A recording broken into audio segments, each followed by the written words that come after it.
नमस्कार, मैं हूं मोनिका जायसवाल और आप देख रहे हैं इंडिया न्यूज बुलेटिन की शुरुआत करेंगे बड़ी खबर के साथ। आपको बता दें इस वक्त की बड़ी और अहम जानकारी भोपाल से, जहां पर मस्जिद के बाद मदरसों में भी कैमरे लगवाने की मांग जारी है। मदरसों में भी लगाने जाने चाहिए कैमरे, ये कहना है रामेश्वर शर्मा का। उन्होंने कहा कि सबको मालूम हो कि मौलवी साहब क्या पढ़ा रहे हैं। विधायक रामेश्वर शर्मा ने कैमरे लगवाने की मांग उठाई है। जरूरत पड़ेगी तो शासन कैमरे लगवाने में हम मदद भी करेंगे।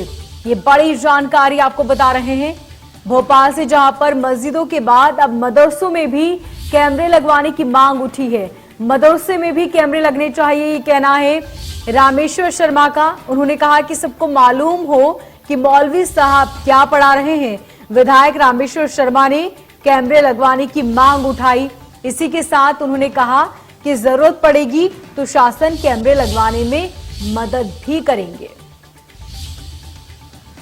तो भोपाल से ये बड़ी और अहम जानकारी आपको बता रहे हैं, जहां पर रामेश्वर शर्मा ने ये मांग उठाई है। उन्होंने कहा कि मदरसों में भी कैमरे लगवाने चाहिए ताकि मौलवी साहब क्या पढ़ा रहे हैं ये पता चल सके। इसके साथ ही उन्होंने कहा कि जरूरत पड़ी तो शासन की मदद की जाएगी कैमरे लगवाने में। ये बड़ी और अहम जानकारी आपको बता रहे हैं। मदरसों में कैमरे लगवाने की मांग की जा रही है। और ज्यादा जानकारी के लिए हमारे संवाददाता कुलभूषण सक्सेना फोन लाइन पर बने हुए हैं। कुलभूषण, जो ये मांग उठ रही है जिसमें कहा जा रहा है कि अब मदरसों में भी कैमरे लगवाने चाहिए, इसके पीछे की वजह क्या है? देखिए, खरगोन की स्थिति बनी है रामनवमी से जुलूस में जो 15 लोग थे, उसके बाद कहीं ना कहीं एक कौम जो है, जो शहर काजी है या मुस्लिम कौम जो है वो इस समय बड़ी और सहमी हुई है। जब गृह मंत्री से मुलाकात हुई थी शहर काजी की, तो साफ तौर पर उन्होंने ये कहा था कि हम मस्जिदों में कैमरे लगाएंगे।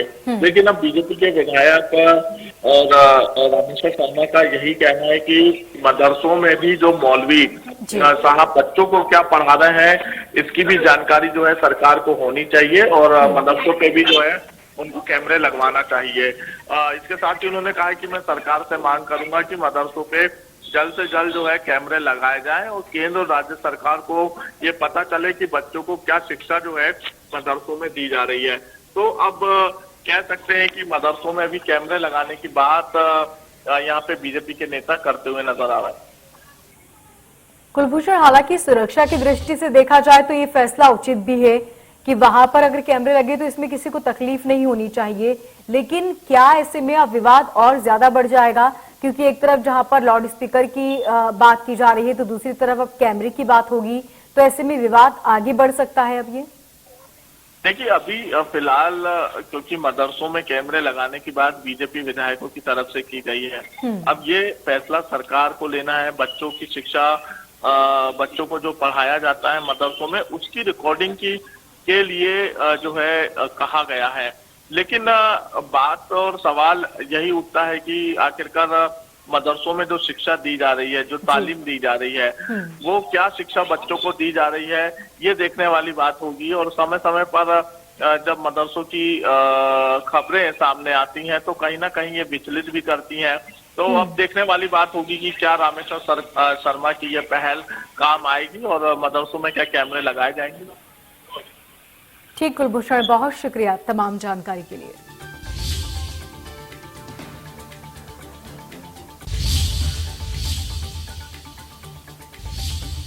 देखिए, 10 साल में दिग्विजय सिंह जी की सरकार में इसलिए दंगा नहीं हुआ कि दंगा ही शासन कर रहे थे। जब उनके खिलाफ कोई थाने जाने की हिम्मत ही नहीं जुटा पाता था, उनके अपराधों के खिलाफ कोई लड़ने का सामर्थ्य नहीं जुटा पाता था, हिंदुओं को बोलने की आजादी नहीं थी, हिंदुओं के मंदिरों पर जबरन कब्जे हो गए, स्टेडियमों में मस्जिदों के निर्माण हो गए, सिम्बी का नेटवर्क पूरे प्रदेश में फल फूल रहा था, दिग्विजय सिंह दाल चावल खिला रहा था उनको। और इसलिए दिग्विजय सिंह के शासनकाल में सिम्बी का आतंक था, चंबल में डाकुओं का आतंक था और उनके स्वयं के मंत्री का गला काट दिया गया था नक्सलाइटों द्वारा।